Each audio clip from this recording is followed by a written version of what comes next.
नमस्कार। ज्योतिष शास्त्र का एक मत है कि प्रथमम अपायम चिंतेत। सर्वप्रथम किसी की भी हम जब जन्म पत्री देखते हैं तो बाधा को, रुकावट को, कठिनाई को देखते हैं।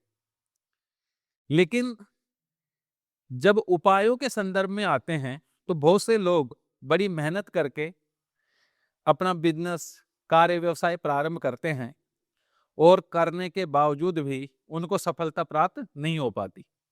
तो क्या ऐसे उपाय हैं जिनका प्रयोग करने से जो भी हम कार्य व्यवसाय कर रहे हैं, जिसमें हमें असफलता प्राप्त होती रही है या हमारा काम धंधा आगे नहीं बढ़ पा रहा है, तो उन उपायों के करने से हमारा कार्य व्यवसाय पुनः प्रोग्रेस की तरफ, सफलता की तरफ हमें ले जा सकता है।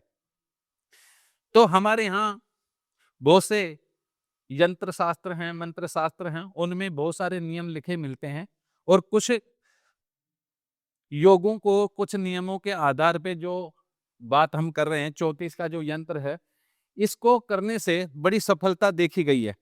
और अमूमन अगर आप किसी कार्य व्यवसाय या दुकान में जाते हैं, जो पुराने लोग हैं, तो उनकी दीवार पर जो है ये यंत्र लिखे भी मिलेंगे आपको। पुराने जमाने में तो ऐसी परंपरा थी, लेकिन आजकल छूट गया है। तो 34 का जो यंत्र है उसे हमें बनाना चाहिए। उसके लिए हमें इन चीजों की आवश्यकता है। एक अनार की कलम की आवश्यकता होगी, एक हमें भोजपत्र चाहिए, एक अष्टगंध आता है, उसके अंदर पाउडर होता है, और कुछ रोली चाहिए। इन दोनों चीजों को मिला करके जो है जल मिला लीजिए, स्याही इंक बन जाएगी। और अनार की कलम से भोजपत्र के ऊपर इस यंत्र को आपने लिखना है। इसके लिए एक मंत्र होता है, उसका पालन हमें करना होगा। यहाँ पर क्या है कि सातों पूर्णी शारदा, 12 वर्ष कंवारी, एक भई परमेश्वरी, 14 भवन उजारी, 2 पक्षी निर्मली, 13 देवी देव, अष्टभुजा परमेश्वरी, 11 रुद्र सेव, 16 कला संपूर्णी, 3 नेत्र प्रमाण, 10 अवतारी आप भई, पंचम राखे खैर, 9 नाथी सट दर्शनी, 15 तिथियां जान, चारों जुग में आप भई, कर माता कल्याण। तो ये क्या है कि जो हमारे देवी देवता हैं, उनकी प्रशंसा के लिए उनके बारे में हमने बात करी।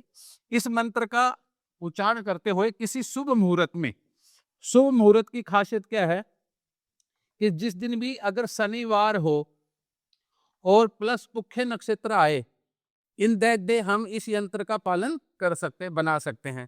दूसरा, यदि रविवार हो और उस दिन भी यदि पुख्य नक्षत्र हो तो रवि पुख्य योग में भी बना सकते हैं। और गुरुवार हो और उसी दिन भी अगर पुख्य नक्षत्र आता है, गुरु पुख्य योग में भी बना सकते हैं। इसके अलावा एक और है कि शनिवार होना चाहिए और साथ में 4, 9, 14 ये तिथियां होनी चाहिए, रिक्ता तिथियां। तो इस दिन अमृत सिद्धि योग बनता है। इन दिनों में सुबह स्नान ध्यान करके इस यंत्र का हमें जो है भोजपत्र के ऊपर इसको बनाना चाहिए, फिर पंचोपचार से पूजन करना चाहिए। तो एक तो है ये नियम, एक इसके साथ में एक और मंत्र है, उसका भी अगर हम विचार कर लें, उसको भी, उसकी भी का भी अगर हम पालन करते हैं, तो ये जो प्रयोग था, यह और ज्यादा अच्छी तरीके से हमारे रुके हुए कार्य व्यवसाय में हमें सफलता देने वाला बन जाएगा। उसके लिए आपको क्या चाहिए? कम से कम आपको 300 ग्राम साबुत उड़द चाहिए।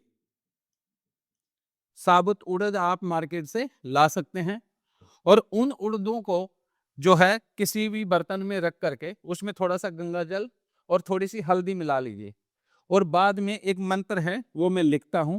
भंवर वीर तू चेला मेरा, खोल दुकान कहा कर मेरा,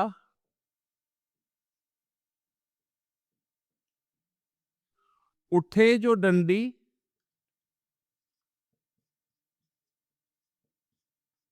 बिके जो माल,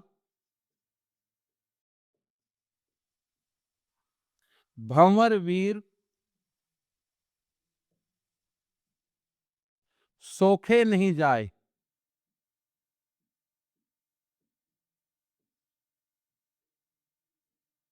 ये जो मंत्र है, इसका आपको 27 बार जो है अपने हाथों से जो उड़द है उसको ऐसे चलाते रहना है और इस मंत्र को 27 टाइम आपको रिसाइट करना है, बोलना है।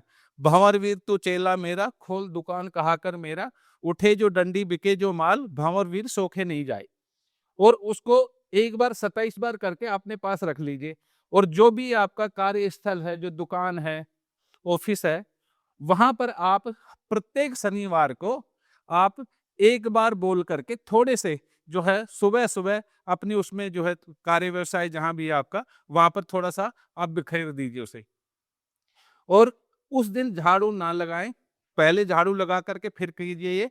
अगले दिन जब झाड़ू लगाएंगे तो जो भी आपने उड़द फेंके थे उनको इकट्ठा करते चले जाएं। जब तकरीबन ये 7-8 शनिवार को जब आप कर लेंगे, उसके बाद सभी को इकट्ठा किए हुए को आप जल में प्रवाहित कर दीजिएगा। आप देखिएगा कि ये दोनों प्रयोग एक साथ करने पर किसी भी कार्य व्यवसाय को चलाने में बड़ा सुंदर रिजल्ट मिलता है। तो आप इसका प्रयोग करके देख सकते हैं और अपने कार्य व्यवसाय को पुनः अच्छी तरह से सफलता के लिए चालू कर सकते हैं। धन्यवाद।